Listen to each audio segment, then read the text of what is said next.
আসসালামু আলাইকুম। তোমরা স্কুল এন্ড কলেজে অধ্যয়নরত সপ্তম শ্রেণীর শিক্ষার্থীবৃন্দ কেমন আছো? তোমরা সবাই আশা করি সবাই ভালো আছো, সুস্থ আছো। সবাই স্বাস্থ্যবিধি মেনে বাসায় অবস্থান করছো আর অনলাইনে আমাদের ক্লাসগুলো দেখে নিজেরা প্র্যাকটিস চালিয়ে যাচ্ছ। আসলে চলমান প্রক্রিয়ায় আমাদের এভাবে এগুতে হচ্ছে যতদিন স্কুলটা তোমরা সরাসরি অ্যাটেন্ড করতে না পারো স্কুলে। আমাদের মনে আছে কি না, গত ক্লাসে আমরা অনুশীলনী 2-3 কাজের অঙ্ক সেখানে কিছু করেছিলাম ঐকিক নিয়ম অনুযায়ী। আজকে আমরা তার পরের অংশ থেকে শুরু করব। খেয়াল করো, তোমার 2-3 অনুশীলনী 14 পর্যন্ত আগের দিন কমপ্লিট হয়েছিল। আজকে আমরা 15 নাম্বার থেকে শুরু করব। শুরু করি আমরা তাহলে। খেয়াল করো, তোমাদের আবারও বলছি, যখনই প্রশ্ন পড়াবো বোঝাবো অবশ্যই তোমাকে মনোযোগ দিয়ে প্রশ্নটাকে বুঝতে হবে, পড়তে হবে, বা আমি পড়লে সেটা শুনতে হবে এবং কি দেওয়া আছে আর কি বের করতে হবে এটা তোমাকে ধরতে পারতে হবে, তাহলে তুমি সহজে পারবে। খেয়াল করো, 15 নম্বর প্রশ্ন হচ্ছে, একটি কাজ ক ও খ একত্রে 16 দিনে করতে পারে। খ ও গ একত্রে 12 দিনে করতে পারে এবং ক ও গ একত্রে 20 দিনে করতে পারে। প্রশ্ন হলো, ক খ এবং গ একত্রে কাজটি কতদিনে শেষ করতে পারে? খেয়াল করো, এখানে 3 জনকে জোড়ায় জোড়ায় করা হয়েছে, ক, খ এবং গ। প্রথম জোড়া ক আর খ, তাদের লাগে 16 দিন। দ্বিতীয় জোড়া খ এবং গ, তাদের লাগে হচ্ছে 12 দিন। তৃতীয় জোড়া ক এবং গ, তাদের লাগে 20 দিন। প্রশ্ন হলো, এই 3 জোড়ায় না রেখে যদি আমরা 3 জনকে একসাথে করে কাজ করতে দেই তাহলে কতদিন সময় লাগবে সেটা বের করতে বলেছি। আমরা প্রথমে প্রতি জোড়ার একদিনের কাজের অংশ আগে বের করে নিব। দেখো, তাহলে শুরু করো আমার সাথে। কিন্তু আমি লেখার সময় তোমরা লিখবে না, একটু দেখবে, বুঝবে। আমার লেখা শেষ হয়ে গেলে তখন তোমরা লিখবে।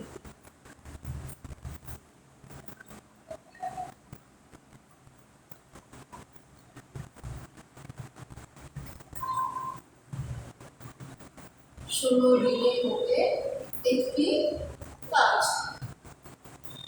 সুতরাং ক ও খ একত্রে, তাহলে একদিনে কতটুকু পড়ে? 16/1 কাজ করছে একদিন। দ্বিতীয় জোড়া হচ্ছে ক ও গ একত্রে করছে 12 দিনের পরে একটি কাজ। তাহলে ক ও গ একত্রে একদিনে করবে নিশ্চয়ই 12/1। 12 দিনে যতটুকু পড়ে একদিন নিশ্চয়ই তার 12/1 কাজ করতে পারে। সর্বশেষ জোড়া হচ্ছে ক ও গ।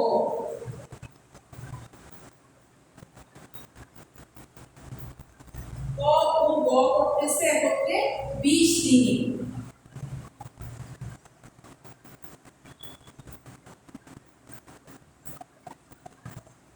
সুতরাং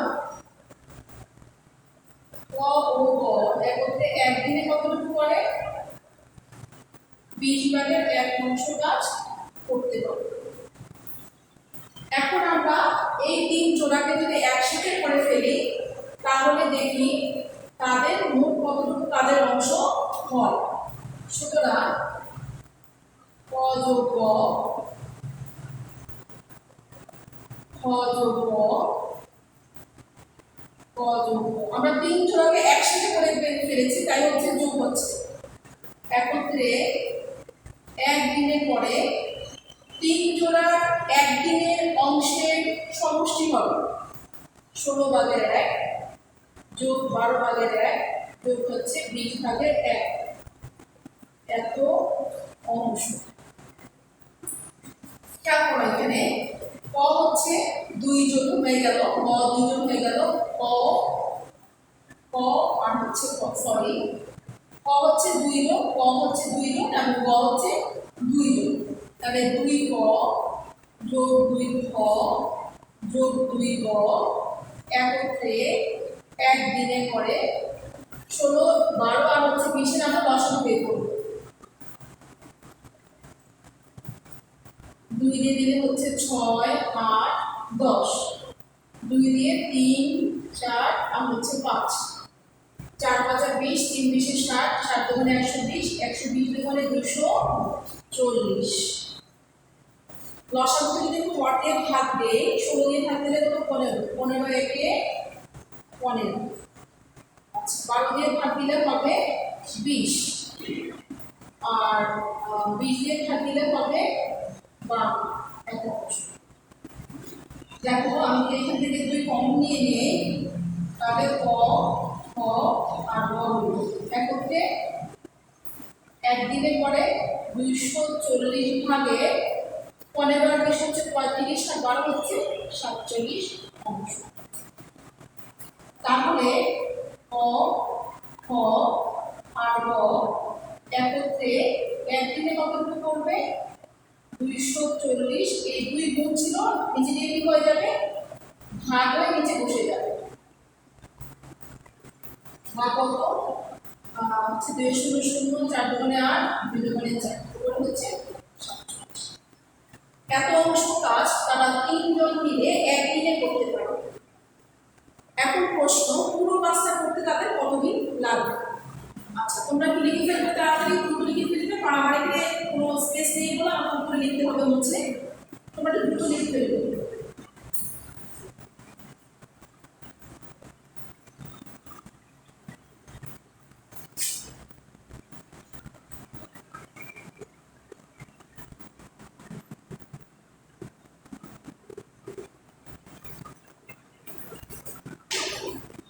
তোমরা লিখবো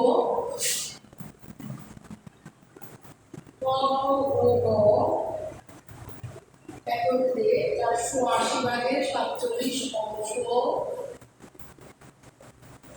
কাজ করে একদিনে। তাহলে ক, খ ও গ একত্রে এক বা সম্পূর্ণ অংশ কাজ করে এক, ভাগ হয়ে যাবে উপরে 47, নিচে হচ্ছে 480। আমরা যদি গুণ করে ফেলি 480 যেমন উপরে, নিচে হচ্ছে 47, অর্থাৎ 47 ভাগের 480। এখন আমরা যদি এটা আগে ভাগ করে দেখি যায় কিনা ভাগ। দেখো 47 দিয়ে যদি 480 কে ভাগ দিই, একবার হলে 47, 1 0। আচ্ছা এর মধ্যে কিন্তু 47 যাচ্ছে না, আমরা এখানে নামাইলে কিন্তু যাচ্ছে না, কিন্তু এখানে 0 দিতে হবে। তাহলে কত হবে? 10 সমস্ত 47 ভাগে 10, এত দিন, এটাই হবে। অর্থাৎ 3 জন যদি একসাথে কাজ করে তাহলে তাদের 10 দিনের কিছু বেশি সময় লাগবে। দ্রুত তোমরা লিখে নিবে, রাফ অংশটাও লিখবে যেন লসাগুটা দেখলে মনে হয় কিভাবে করা হয়েছিল, ভাগটাও দেখিয়ে দিবে যাতে করে তোমার বারবার প্র্যাকটিস করলে যেন ভাগের প্রসেসটা তোমার মনে থাকে, প্র্যাকটিসে থাকে, এই জন্য রাফ অংশটাও লিখতে হবে।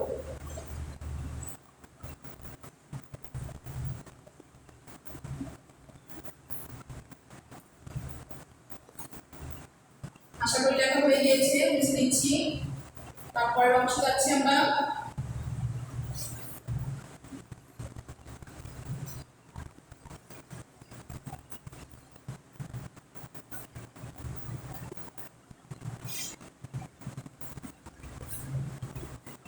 নেক্সট নাম্বারটা দেখো, খেয়াল করো, 16 নম্বর বলেছিলাম 8 নম্বরের মতো, নিজেরাই পারবে। 17 নম্বর প্রশ্ন দেখো, স্রোতের অনুকূলে একটি নৌকা 4 ঘন্টায় যাচ্ছে 36 কিলোমিটার পথ, স্রোতের গতিবেগ প্রতি ঘন্টায় 3 কিলোমিটার, স্থির পানিতে নৌকার গতিবেগ কত? আগে বিষয়টা বুঝো। স্রোতের অনুকূলে মানে স্রোতের দিকে যখন নৌকা যাবে তখন নৌকা দ্রুত দূরে মানে যেখানে যে পৌঁছানোর কথা তার কি সময়টা কম লাগবে। কেন? স্রোতের দিকে যদি নৌকা যায় এখানে দুইটা গতিবেগ একসাথে কাজ করে, দুইটা গতিবেগ যুক্ত হয়ে নৌকা দ্রুত চলতে পারে। একটা নৌকার নিজস্ব একটা গতিবেগ রয়েছে, আরটা হচ্ছে স্রোতের গতিবেগ। নৌকা যখন পানিতে কোনো স্থির থাকে, কোনো স্রোত থাকে না, নদীতে যখন কোনো স্রোত থাকে না তখন স্থির পানিতে যে নৌকা চলে সেটা হচ্ছে নৌকার গতিবেগ। আর যখন স্রোত থাকে তখন স্রোতের সঙ্গে নৌকা যখন চলে তখন হচ্ছে অনুকূলে গতিবেগ, অর্থাৎ নৌকা এবং স্রোতের গতিবেগ তখন যুক্ত হয়ে যাবে। এখন নৌকা যদি স্রোতের উল্টা দিকে আসে তাহলে কি হবে? তাকে ব্যাগ পেতে হবে। কেন? বাধার সৃষ্টি হবে এখানে, কারণ স্রোত হচ্ছে যেদিকে নৌকা যাচ্ছে তার উল্টা দিকে। এতে করে নৌকার গতিবেগ যদি বেশি হয় তাহলে সে স্রোতকে ডিঙিয়ে তীরে পৌঁছতে পারবে বা তার গন্তব্যস্থানে যেতে পারবে, তবে সময়টা আগের চেয়ে বেশি লাগবে, কারণ এখানে একটা গতিবেগ কাজ করে, শুধু নৌকার গতিবেগ। আচ্ছা, এটা করার আগে তোমাকে সূত্রটা জানতে হবে যে স্রোতের অনুকূলে আর প্রতিকূলে সূত্রটা কি। দেখো আমি লিখে দিচ্ছি সূত্রটা। 1 নাম্বার, স্রোতের অনুকূলে নৌকার গতিবেগ সমান স্থির পানিতে নৌকার গতিবেগ যোগ হচ্ছে স্রোতের গতিবেগ। অর্থাৎ দুইটা গতিবেগ যোগ হয়ে স্রোতের অনুকূলে বা স্রোতের দিকে গতিবেগ বের হবে। আর হচ্ছে যদি প্রতিকূল হয়, উল্টা দিকে হয়, স্রোত যেদিকে যাচ্ছে নৌকা যদি তার উল্টা দিকে আসে তাহলে হবে স্রোতের প্রতিকূলে গতিবেগ।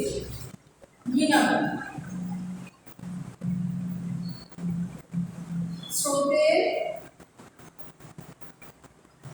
প্রতিকূলে, এটাই হবে, শুধু মাঝখানে মাইনাস হবে। স্থির পানিতে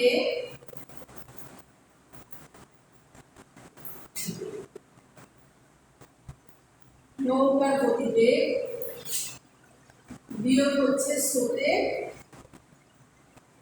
গতিবেগ। তাই এটা সূত্র লিখে নিবে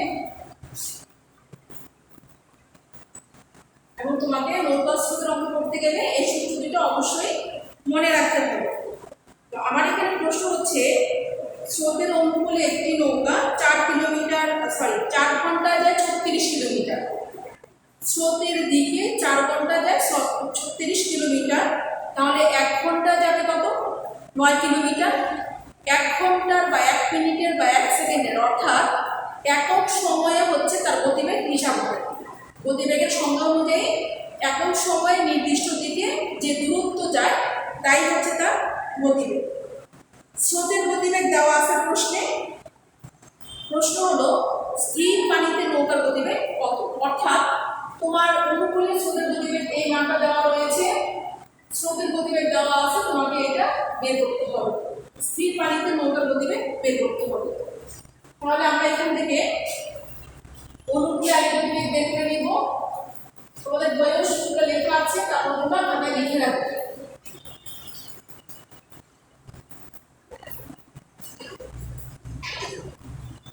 খেয়াল করো, 17 নম্বর, স্রোতের অনুকূলে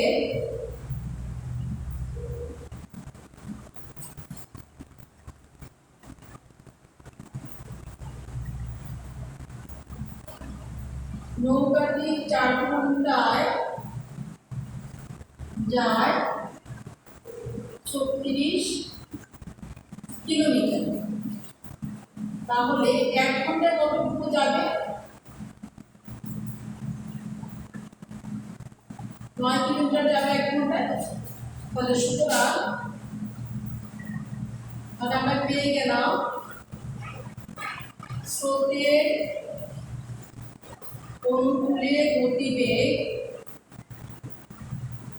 ঘন্টায় হচ্ছে 9 কিলোমিটার। এরপরে দেওয়া হয়েছে প্রশ্নে স্রোতের গতিবেগ ঘন্টায় 3 কিলোমিটার।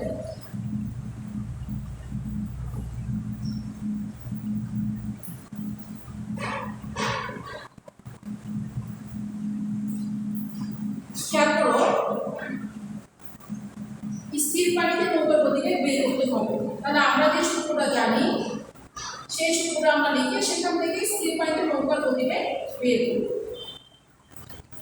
আমরা জানি স্রোতের অনুকূলে নৌকার গতিবেগ সমান স্থির পানিতে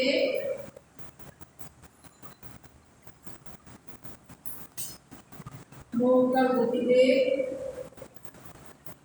বিয়োগ হচ্ছে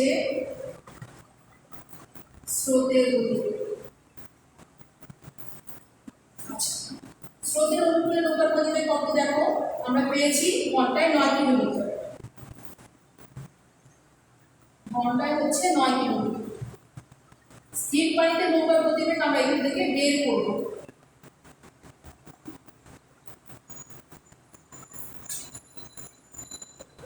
প্রশ্নে দেওয়া রয়েছে বিয়োগ স্রোতের গতিবেগ হচ্ছে ঘন্টায় 3 কিলোমিটার।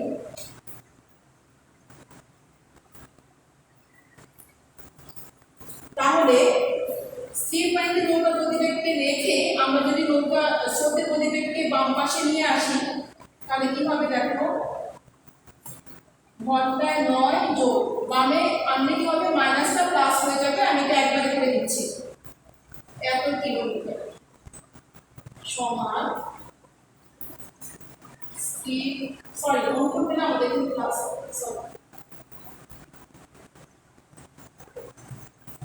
স্থির পানিতে তারপরে লিখে স্রোতের অনুকূল গতি হলে কি হবে, স্থির পানিতে নৌকার গতিবেগ যোগ হচ্ছে, যোগ হবে এখানে স্রোতের গতিবেগ।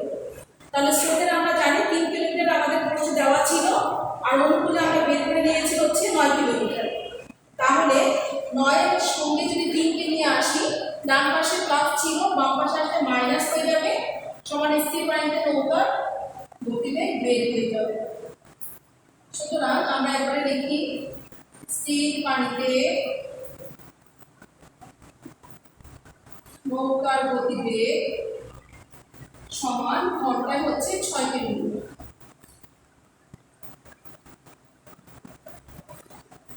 এটাই হলো স্থির পানিতে নৌকার গতিবেগ আমরা পেয়ে গেলাম 9 থেকে 6 3 বিয়োগ করে 6 কিলোমিটার। লিখে ফেলবে, এখানে লেখাটা একটু বেশি, প্রত্যেকবারই তোমার গতিবেগে অবশ্যই প্রতি ঘন্টায় লিখতে হবে। গতিবেগের একক হচ্ছে কিলোমিটার পার ঘন্টা অথবা মিটার পার সেকেন্ড। তাহলে সময় এবং একক যেটা আছে সেটা তোমাকে প্রকাশ করতে হবে দূরত্বের একক। লিখে নিবে তাড়াতাড়ি।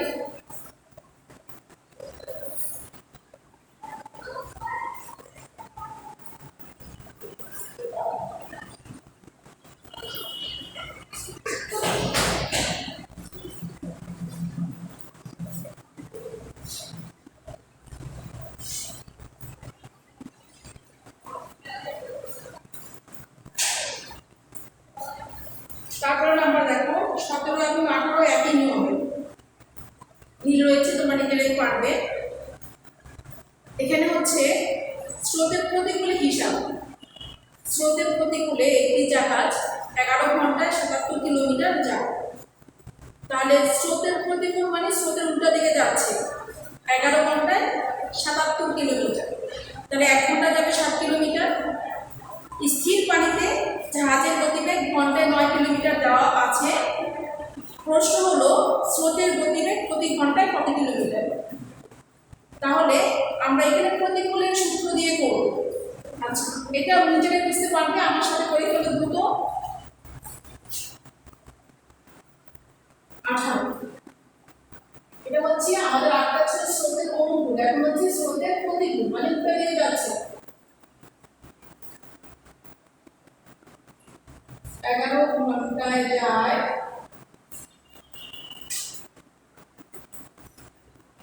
এত কিলোমিটার, 1 ঘন্টায় যাবে এত কিলোমিটার, 7 কিলোমিটার। তাহলে স্রোতের প্রতিকূলে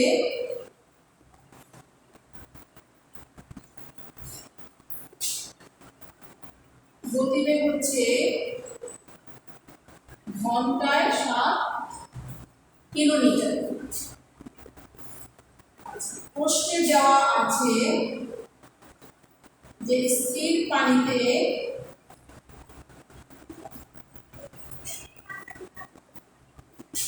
জাহাজের গতিবেগ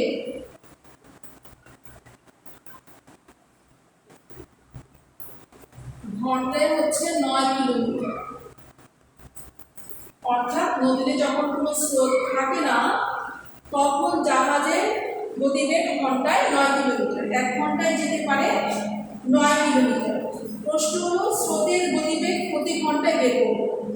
তাহলে আমরা প্রতিগুলো গতিবেগ জানি, স্থির পানিতে জাহাজের গতিবেগ জানি, এই দুটাকে ব্যবহার করে সূত্রে বসিয়ে আমরা স্থির পানিতে নৌকার গতিবেগ বের করব। আমরা জানি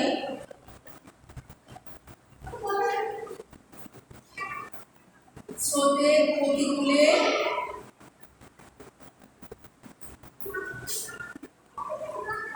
জাহাজের গতিবেগ সমান স্থির পানিতে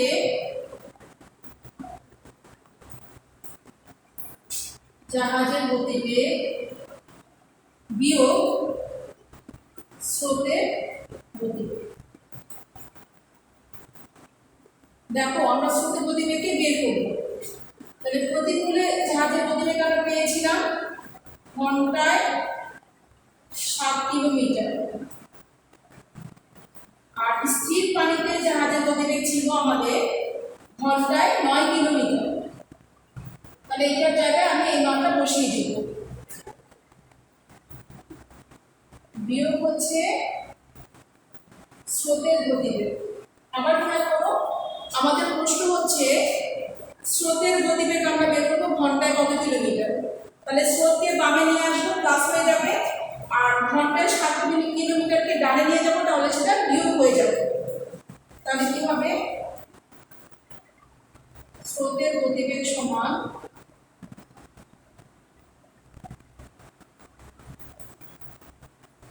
ঘন্টায় 9 কিলোমিটার ছিল আগে, 7 ডান পাশে গেলে বিয়োগ হয়ে যাবে, পক্ষান্তর করলে চিহ্ন পরিবর্তন হয় সমীকরণের নিয়ম অনুযায়ী, তাহলে এত কিলোমিটার।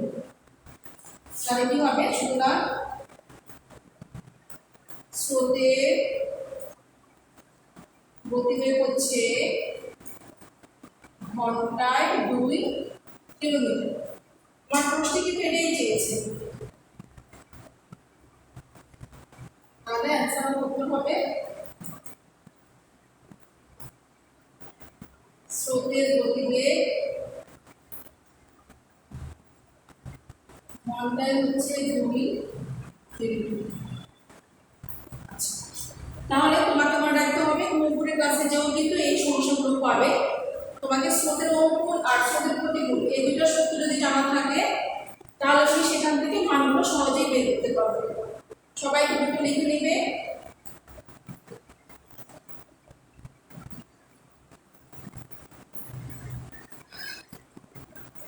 তাহলে আমাদের নৌকা স্রোত সংক্রান্ত যতগুলো ছিল এখানে কমপ্লিট হয়ে গেল। আর তোমরা এই প্রশ্নটা নিজেরা করে নিবে, আমরা নেক্সট ক্লাসে সামনে আগাবো ইনশাআল্লাহ। আজকে তাহলে এই পর্যন্তই। সবাইকে অনেক শুভেচ্ছা অভিনন্দন জানিয়ে আবারও শেষ করছি আজকের ক্লাস। সবাইকে অনেক ধন্যবাদ। সবাই ভালো থাকবে, সুস্থ থাকবে। তোমরা বাসায় বসে ক্লাসগুলো দেখে সে অনুযায়ী প্র্যাকটিস করবে আশা করি। সবাই ভালো থেকো। আল্লাহ হাফেজ। আসসালামু আলাইকুম ওয়া রাহমাতুল্লাহ।